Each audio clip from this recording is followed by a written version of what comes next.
Dried herbs can come in super handy for making really quick recipes. Today I'm going to show you how to make a really fast spaghetti sauce that you can throw on any kind of pasta with just a couple ingredients and dried herbs for extra flavor. So let's get started. We've got our 28 ounce can of diced tomatoes. We're going to put everything in the food processor first to blend it all up and make it nice and smooth. We've got 3 or 4 tablespoons of parsley. We've got tomato paste. We've got a teaspoon of oregano, a teaspoon of dried basil, a teaspoon of dried thyme, because there's never enough thyme, right? And 1 whole clove of chopped garlic. In we go. We're going to put the lid on. Give it a whir. And the goal is to whiz this until it's super smooth. So I'm going to pulse it a couple times.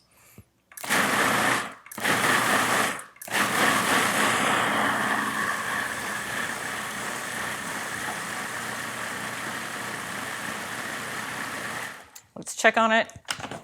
How are we doing?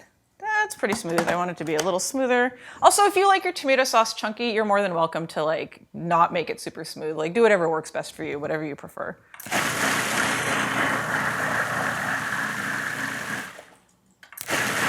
Zoop, alrighty. That looks really good.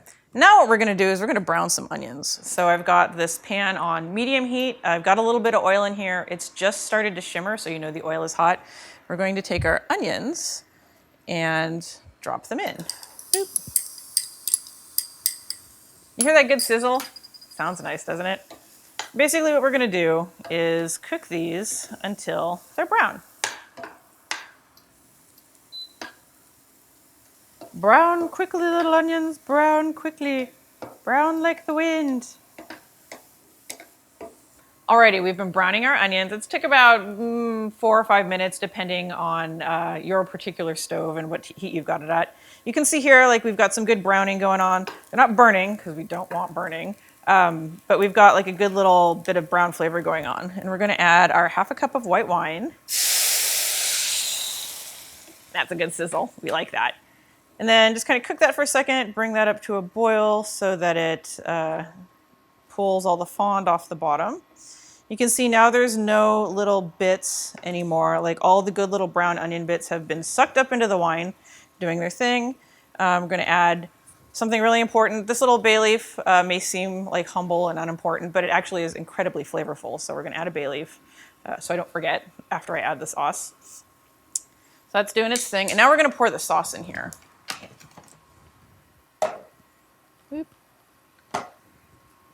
Pull the blade out so it doesn't cover me with sauce, because we've all been there, right? And pull this guy off, and in it goes. Be careful when you pour this in because it may splatter. You don't want to burn yourself. Alrighty. And what we're gonna do, once this is all in here, is we're gonna salt it, because salt is very important, right?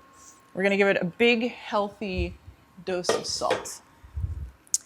Here's my salt pig. You can keep salt in all sorts of different little things. I usually just keep it in a little bowl. This is actually called a salt pig or a salt cellar. It's handy because it's open. You can grab it without much drama. So we're gonna take a big handful of salt, and I know this is gonna freak some people out. See, and we're gonna do it again. It's actually not a lot of salt. This is actually a lot of sauce.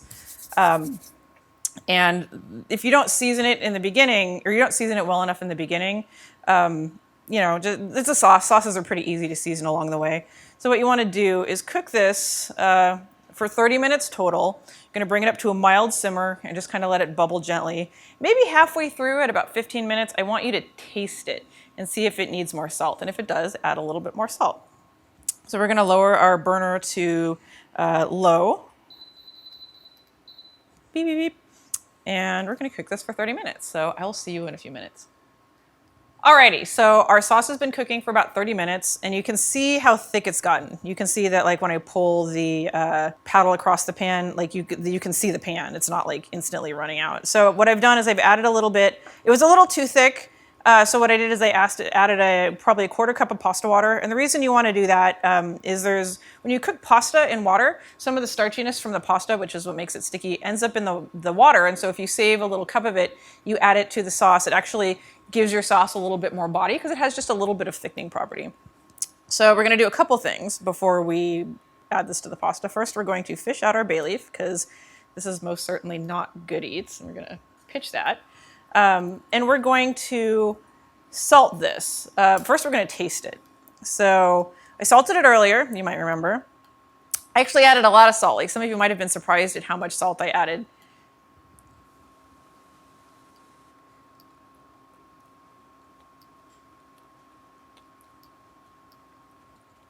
We need salt. And I know it needs salt because it tastes really good. It tastes really good immediately, right before I choked on it. And then like the flavor immediately disappears. So when something's well salted, it'll linger a little bit. Kind of hangs out. Like you want the salt to like have a lasting impression, not just like bam and then gone. We all know how that works. So we're going to add a little bit more salt, or actually a lot more salt. Again, you're seeing how much salt I'm adding here. It may be an intimidating amount of salt, but I guarantee you it's going to taste good. Also, the salt or the pasta was made in salted water, and you always want to salt your pasta water because you can salt your sauce as much as you want, but if there's no salt in your pasta, like you're going to take a bite, you're going to taste the sauce, and then as soon as you bite into that piece of pasta, if there's no salt in it, it's just going to taste really bland. So I've added my salt. We're going to take another taste. Like, taste all the time. Taste often, because the time you don't taste is going to be the time where it's either too much salt, not enough salt, too much of something, not enough of something.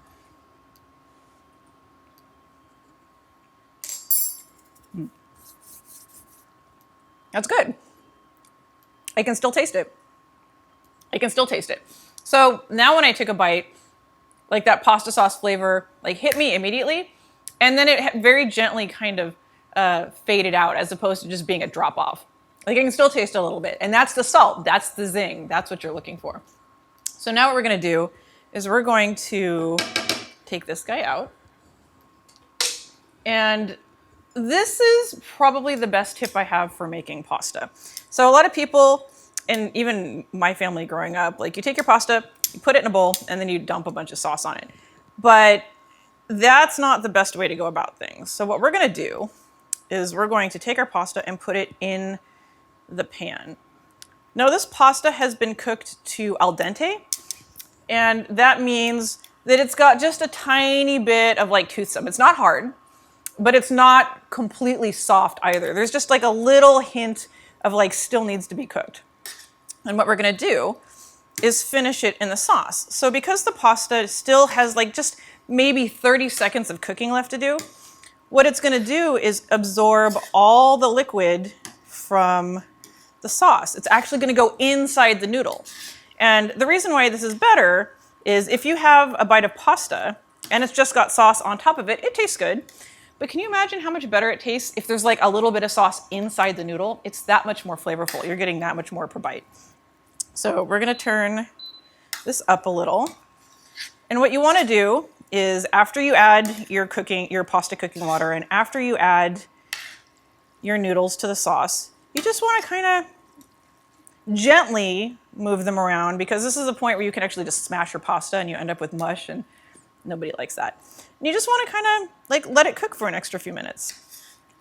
And if you notice that the pasta or the sauce is drying out, like the pasta is soaking up a lot of water, like add a little bit more of the pasta cooking water if you have it, or even just if you don't have any more pasta cooking water, just add a little bit more like hot water. So this is starting to bubble. And yeah, let it do its thing for a few minutes. It doesn't need very long, because if you overcook your pasta in the sauce, it'll be just as mushy as if you overcooked it in the cooking water, which is not great. So I think we're about done here. So at this point, what you can do is you can just grab a big handful of it and put it in your bowl. But I'm going to show you a little trick. I'm going to turn this off. Boop. And this is how we make pasta nests. You take a fork, a regular fork will work, and a regular spoon, but if you have them, a big fork and a big spoon will work because you get a bigger nest and you don't have to do more than one. What we're gonna do is we're going to pick up a big thing of pasta like this. I'm even going to grab a little bit more. Come on. This is why a big fork is useful. And then you put it, whoop, come here. You put it in the spoon like that, and you twist. Ta-da! And then you very gently slide it into the bowl while still twisting. And look at that pretty little nest. We're going to do that a couple times to fill the bowl. If you have a really big fork, you can do it all in one fell swoop, which is great. But if you don't, generally in restaurants, what we do is we put multiple nests in a bowl. So again, we're going to twist. Come on, get all the little noodle ends. Going to bring it over, and we're going to twist as we slowly slide the spoon off. Use that to get it off the fork, and another little nest. I'm going to do one more. I'm going to twist in the spoon. Come on, guys. You can do it. Boop. And then we're going to do the same thing here. Twisting, slide off the spoon, use the spoon to let go of the pasta. So now we've got our 3 little nests. I think they look really good. This one maybe needs a little bit of work, but these 2 look great. Takes a little bit of practice, but like once you've done it 2 or 3 times, you're gonna be churning out like these picture perfect pasta bowls in no time, and people will be like, damn, when did you go to culinary school? Now, the way I would finish this is I would probably sprinkle it with a little bit of Parmesan, grated Parmesan. There's already parsley in this sauce. If there wasn't, I would probably sprinkle it with a little chopped parsley just to make it look nice, to add a little like fresh green on top, and then I would serve it. And you're all set. This sauce took 30 minutes to cook. It took, maybe 5-10 minutes to put together. But the thing about this sauce is it freezes really well. So you can make a huge amount of it. You can like quadruple the recipe, you like divide it into small containers, throw it in the freezer, and you can throw together this exact same dinner in like 15 minutes. It's super easy. And it's one of my favorite ways to use dried herbs because we have them in the kitchen all the time. Like if you need like emergency dinner, you've got some tomatoes in the cabinet, you've got dried herbs in your pantry, like you've got dinner and it's done and it's delicious.